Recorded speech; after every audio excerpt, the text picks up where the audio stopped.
Nasema amani haitafanya nini? Haitapotea. Kuna mambo mawili yanayoleta amani. Ingawa watu wanasema liko jambo moja. Wanasema hivi, kabla ya kuhubiri amani, mchungaji, waambie kwanza watende haki.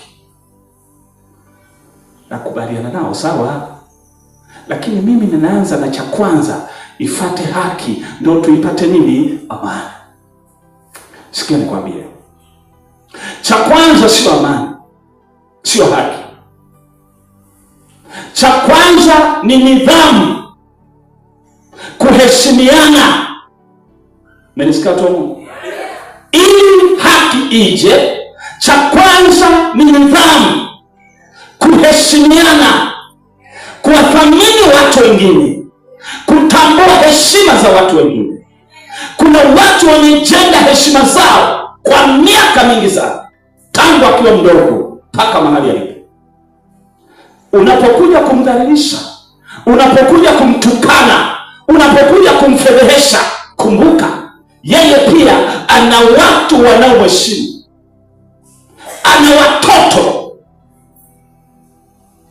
ana mke, ana mume, ana wajukuu, ana wakwe, ana watu wanaompenda, ndugu jamaa na marafiki, ana wafuasi. Unapomdhalilisha, hata kama angelikuwa mtoto mdogo, lazima kasirike. Kuna mtu kati yenu akitukana na furaha? Kila anayetukana anakasirika. Hata mnyama ukimtukana anakasirika. Kwa cha kwanza ni nidhamu. Tunakuwa tunaanza na neno haki, lakini ukweli haki bila kuheshimiana, amani haipo bado.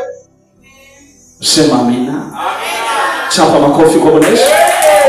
Tusipoheshimiana, tukathaminiana, tukavumiliana, amani bado haipo. Lazima kwanza tuheshimiane. Kila mtu amuone mwenzake wa thamani. Kila mtu atambue thamani ya heshima ya mtu mwingine. Watu wasivunjiane heshima. Hapo ndipo tutakuja tuseme kinachofuata ni haki. Kila mtu atende haki kwa mwenzake. Kila aliye kwenye kiti atende haki kwa mwenzake.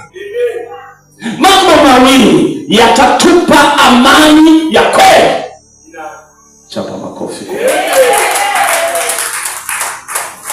Tukiogopa wote kusema, tutasema nikisema nitakosea, taifa litaangamia. Mimi nasema, nimesema mambo mangapi?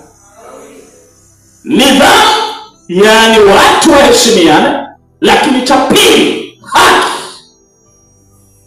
Usikie nikwambie jambo hili. Bwana Yesu asifiwe. Amen.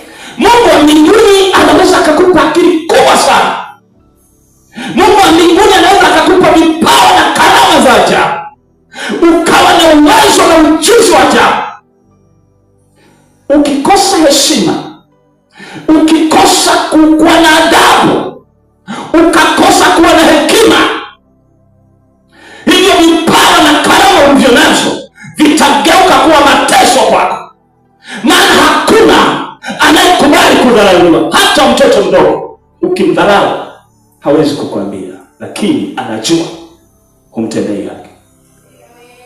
Kila mtu anahitaji heshima, utu wake uheshimiwe.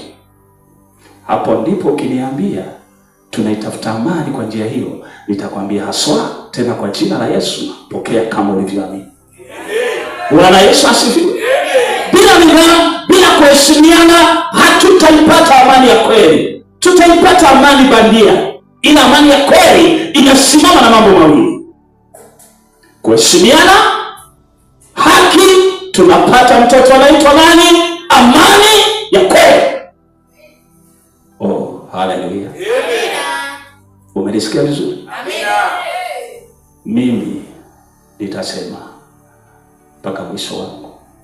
Mambo haya mawili nitayasema mpaka mwisho wangu. Nimehubiri mitandaoni,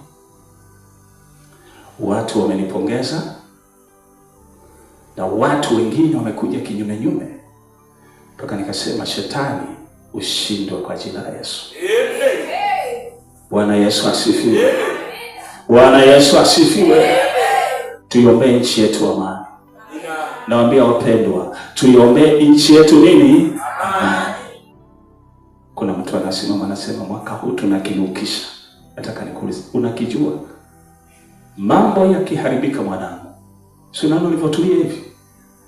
Yakiharibika hautakaa utulie hata siku moja.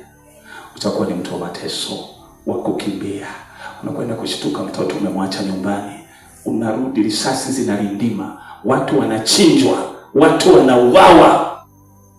Lakini ni kwa sababu tu ya eti kila mtu analazimika kuwa shabiki wa kushabikia uovu. Mimi nimekataa. Bwana Yesu asifiwe. Lazima tusimame tuseme vurugu hapana. Amina. Tuwaambie vijana wetu, vurugu hapana. Msikia watu wa Mungu? Vurugu hapana. Mambo mawili yatekelezwe na kila mtu: nidhamu, haki, amani ya kweli. Chapia Bwana Yesu makofi. Baada ya kusema hayo